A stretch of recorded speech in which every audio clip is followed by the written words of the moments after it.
Hi, everyone. This is Tony Garcia. I'm one of the senior assistant directors here at Northwestern, coming to you from the Siegel Visitor Center during the COVID-19 pandemic. So if it looks a little strange that Paul and I are a bit distant, it's for that reason. But with me today also is... Hi, everyone. My name is Paul Compton, also senior assistant director of admissions here at the Siegel Visitor Center, and we're excited to be able to talk to you a little bit today about the academic review in holistic admissions. So we're going to go ahead and just jump right in because it is one of those questions that we do tend to get a lot when we are on the road or when we do our info sessions here in the Siegel Visitor Center is, you know, how does it look when you're reviewing our application? What does holistic even mean? So do you want to maybe start us off, Paul, and what is holistic? Yeah, so when we talk about holistic admissions, I think it's important that we want to think about every piece of what you are submitting to us as part of the application is going to be evaluated. Holistic sometimes people think that holistic might mean if I write a really killer essay that maybe that can kind of boost up my SAT score or my ACT score or my GPA. It's not necessarily the case for that. For holistic, what we're really looking at is all the different pieces of who you are as an applicant and to really try and understand who a person is from all of their different documents. And so I think specifically for this particular segment about how we look at your academic record, I think going along what Paul just said, it's important to note that, you know, that one essay isn't necessarily going to outweigh maybe a poor academic record. However, I think it is important to note that oftentimes when life happens, and we definitely understand that. And it's very important for you to tell your story through your application. Unfortunately, as much and as hard as we try to get on the road and meet as many families and as many students as possible, it's just impossible to meet everybody. So I think it's important to tell your story in the application so that it helps our review of not just, the academic component, but the entire applicant. And so when it comes to that holistic review, if there is a little blip in your academic record, make sure to take advantage of the application to explain perhaps why. And whatever you're comfortable with. I've always shared with students, whatever you're comfortable sharing helps us understand your context a lot better. And so that's where you can definitely take advantage of what's available in the application in order to let us know, maybe sophomore year wasn't my strongest year because this happened at home, or, sometimes we also understand that going from middle school to high school is a transition, and so we'll take all that into account as well. But the more you let us know on your end, the easier it is for us to tell or to be able to better understand your story. Yeah, and I think that's really important, is that if it's not in the application, we're just left to guess maybe what had happened. So if you can give us that information in that context of whether it's something that happened at home, maybe it was difficulty with a particular subject matter, or maybe there was an illness or something. Obviously, like what Tony said, share what you feel comfortable with, but with the information that you do share does help us to better understand both your academic record as well as who an applicant is as a person. And so on the Northwestern side of things, when we mean holistic, we're also looking at, the academic component, your involvement, your writing, your recommendations. So how can you take advantage of holistic review in those various components of the application, especially as it refers to the academic component? So with the involvement, obviously that particular piece will let us know, if there was a little blip in your academic record. It's always best for you to tell your story, but maybe you were a little stretched thin when it came to being overly involved in certain activities. Again, sometimes in your 9th and 10th years, you're still exploring, you're still figuring out what you're really into. And so we can kind of understand when that occurs. And so for that reason, it is important to go ahead and include what you've been involved in. I usually tell students from 9th through 12th, just because, again, it gives us a better picture of maybe you were a little overzealous in signing up for every activity of your 9th year. And that's perfectly fine. Again, we totally get that you're still trying to figure things out, but take advantage of the involvement. Do you want to maybe touch on how they could take advantage of the writing? Yeah, so for the writing, I think that's also, it's a way that you can talk about yourself in the context of the whole application. Obviously with the involvement, there's things you might be more involved in, less involved in. I think with the writing, it can also be a chance for you to maybe expand on some areas that maybe have been, they may be brought up in other parts parts of the application. Maybe there is a specific circumstance with family health, or you had to take on a second job, or whatever this looks like, to be able to give a little bit more explanation about that. So it's not just acknowledging this was a hard quarter or there was a family health issue, but really giving the space to be able to talk about how that impacted you and what you did to kind of go through that process and still be on the other side of that. So whether that, I think it's just good to have more information about your specific context and to give a little bit more details to that. Yeah.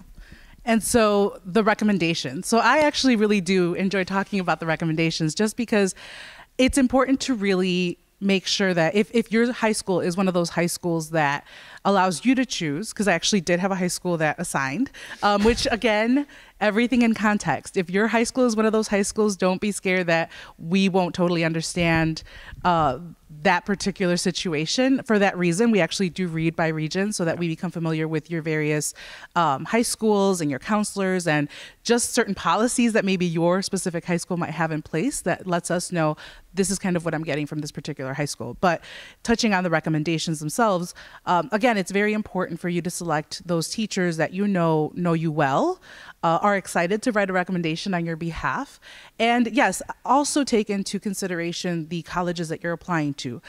Again, all of the things that we're talking about are more so for the Northwestern perspective, but there are some colleges that don't require any recommendations. For us, we actually do require the counselor rec and the teacher recommendation, and so you really just have to seek out that one teacher.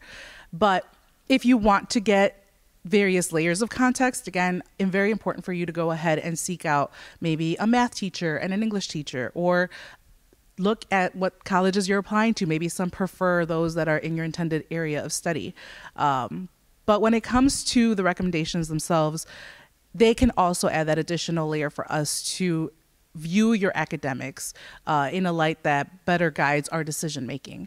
And so when it comes to those teachers, usually if they can add, maybe if, again, that sophomore year, there was a slight lower grade than all the others, if that person can actually speak to that, that helps guide our decisions as well.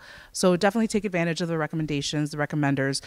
Listen, or at least read the instructions, because if a college says they only want 1 or 2 or 3, it's usually best to just go ahead and follow those guidelines.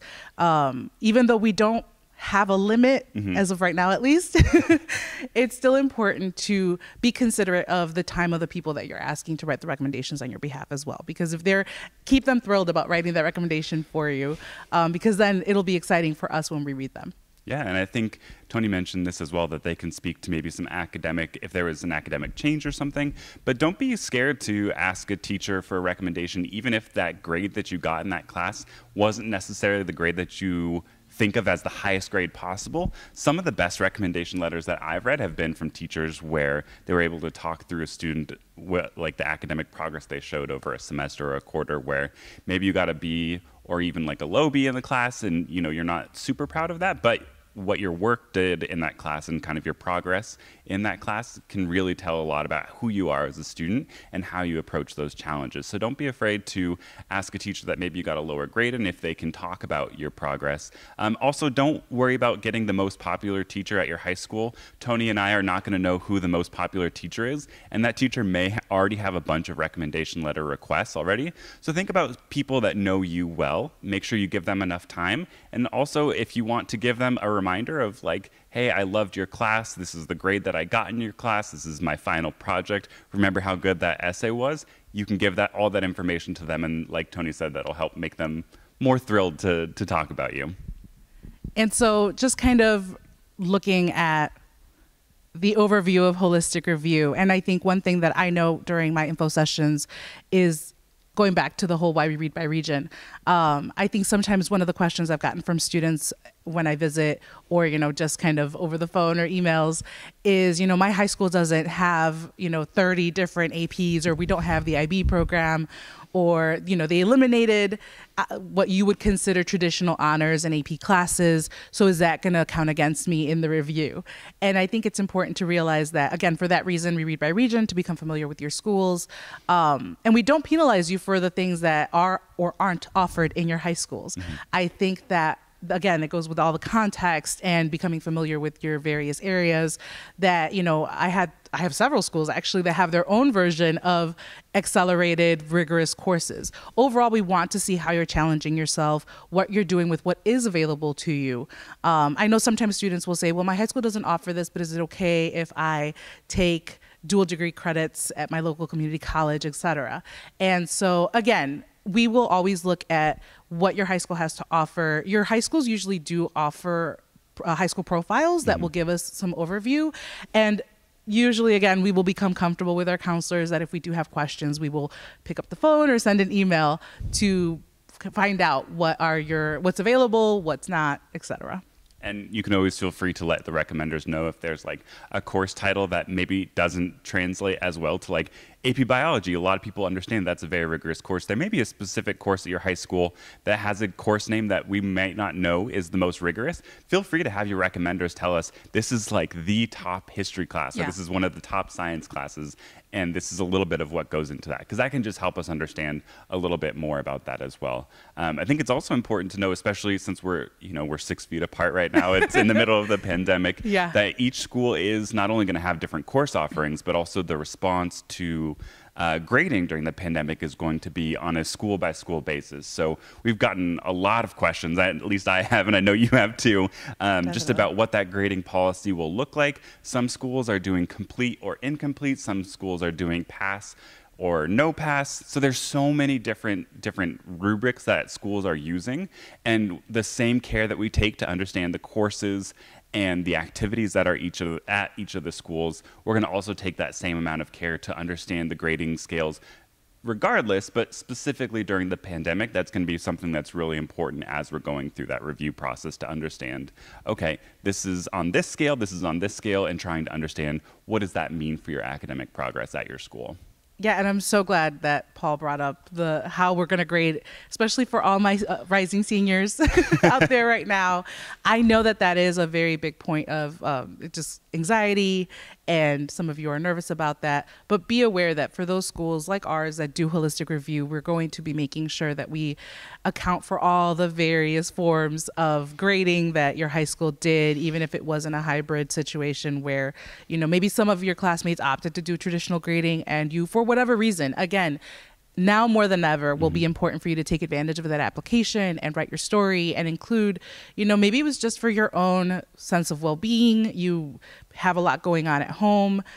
Maybe, you don't have easy access to the internet, or it's not reliable internet, whatever your situation might be. Don't be shy about it. Know that a lot of students were in very similar situations. And so we definitely want to hear your point of view, your side, to be able to better make decisions. Yeah, and I think that just telling us those reasons gives us a sense of how you're able to approach these challenges, right? Like for me, this has been a really challenging year. I know probably for you as well. So for those of you that are in school going through this process as well, this is unprecedented. So just tell us what the situation was and recognize that you were able to go through that. You had the courage to just say, you know what, this is what I need to do for me in this moment, and to look forward and go from there. So I think that's really important to emphasize. So that pretty much does it for us and Holistic Review, or the academic context in Holistic Review. So thank you so much for joining us. Again, I'm Tony here from Northwestern, and Paul Compton, also here from Northwestern, talking to you from the Siegel Visitor Center. Hope that you found the information helpful, and we look forward to hearing more from you. Thank you so much.